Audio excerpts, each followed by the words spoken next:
বন্ধুরা, তোমরা এই প্রবাল, এই ঢেউ, এই সমুদ্র দেখে বুঝতে পারছো যে এটা সেন্ট মার্টিন, নারকেল জিঞ্জার সেন্ট মার্টিন বা দারচিনি দ্বীপ, যেটাই বলি না কেন।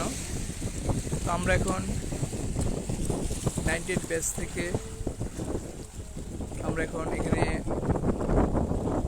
এখানে আসছি। এই তো প্রায় ঘন্টাখানেক আগে আমরা সিবোর্ড থেকে নামলাম, শিপ থেকে নেমে হোটেলে কোনো রকম করেই লান্ডে চলে এসেছি। সমুদ্রের ঢেউ বা সব মিলে একটা অপরূপ দৃশ্য। আর আপনারা দেখতেই পাচ্ছেন পুরো নীল সাগর, নীল আকাশ, একটা অপরূপ ধুধু দেখা যাচ্ছে, শুধু নীল আকাশ আর নীল জল সমুদ্রের, যেটা একটা জায়গায় মিলিত হয়েছে ঢেউ ভেঙে ভেঙে ভেঙে আসছে। এখানে প্রচুর প্রবাল পাথর, প্রবাল পাথর, যত চোখ যায় শুধু প্রবাল পাথর আর পাথর। এটা একটা অন্যরকম সৌন্দর্য।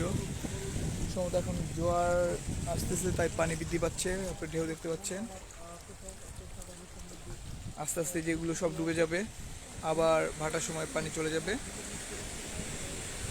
এইটাই হচ্ছে সমুদ্রের খেলা, জোয়ার ভাটা।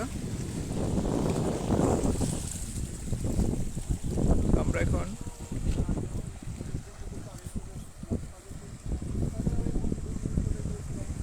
দেখতে পাচ্ছেন ঢেউ, সমুদ্রের ঢেউ, যদিও আজকে এখন পর্যন্ত ঢেউ খুব বেশি না, সাধারণ ঢেউ, বড় বড় ঢেউ দেখতে পাচ্ছি না এখনো। হয়তোবা আমরা আছি এখানে, দুদিন আছি, তাই হয়তোবা ওই সৌন্দর্যটা উপভোগ করতে পারবো।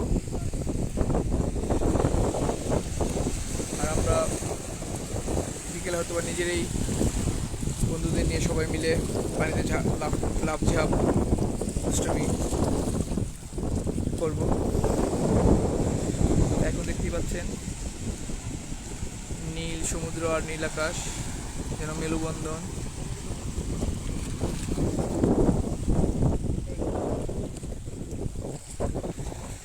আসেন এখনো।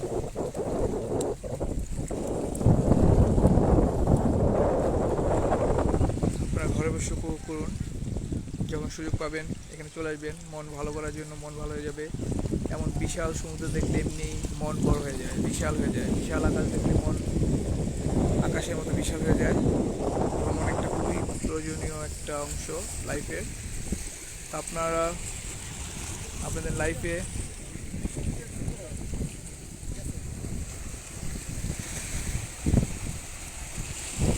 সুযোগ পেলেই ভ্রমণে আসবেন। আসলে এটার রিফ্রেশমেন্ট এর চেয়ে ভালো রিফ্রেশমেন্ট হয় না। যখন আপনি কোথাও ঘুরতে যাবেন, আপনার মন যদি খারাপ থাক, আপনি কিছুদিনের জন্য আপনার মনটা হয়ে যাবে, হারিয়ে যাবে। তাই সুযোগ পেলেই আমাদের সে যে ভ্রমণের জায়গাগুলো আছে, সেন্ট মার্টিন হোক, সিলেটে আছে, সুন্দরবন আছে, পাহাড় বান্ধবন আছে, এই জায়গাগুলোতে সুযোগ পেলে আপনি চলে যাবেন, দেখবেন আপনার মন ভালো হয়ে যাবে। তো আমরাও বন্ধুরা মিলে চলে এসেছি এখানে। জাহাঙ্গীর আছে, আর কিছু বন্ধু ঢাকার, নারায়ণগঞ্জের বিভিন্ন জায়গায় কিছু বন্ধু মিলে আমরা প্রায় 23-24 জন আসছি। তারা এখন হোটেলে, আমি আর জাহাঙ্গীর শুধু বিচের সৌন্দর্য আগে ভাগে উপভোগ করতে চলে এসেছি।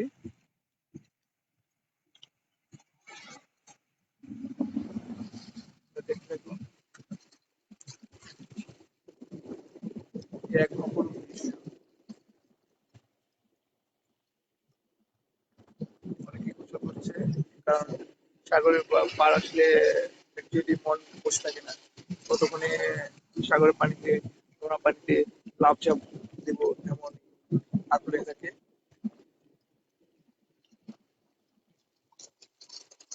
আপনারা দেখতে দেখেন অসংখ্য প্রবাল পাথর চারপাশে ছড়িয়ে ছিটিয়ে আছে। আপনার ওই পাশটা লক্ষ্য করেন, অনেক দূর দূর প্রান্ত পর্যন্ত চলে গেছে পাথর। হয়তো ভাটার বেশি হলে আরো দূরের থেকে আমরা কি দেখতে পাবো।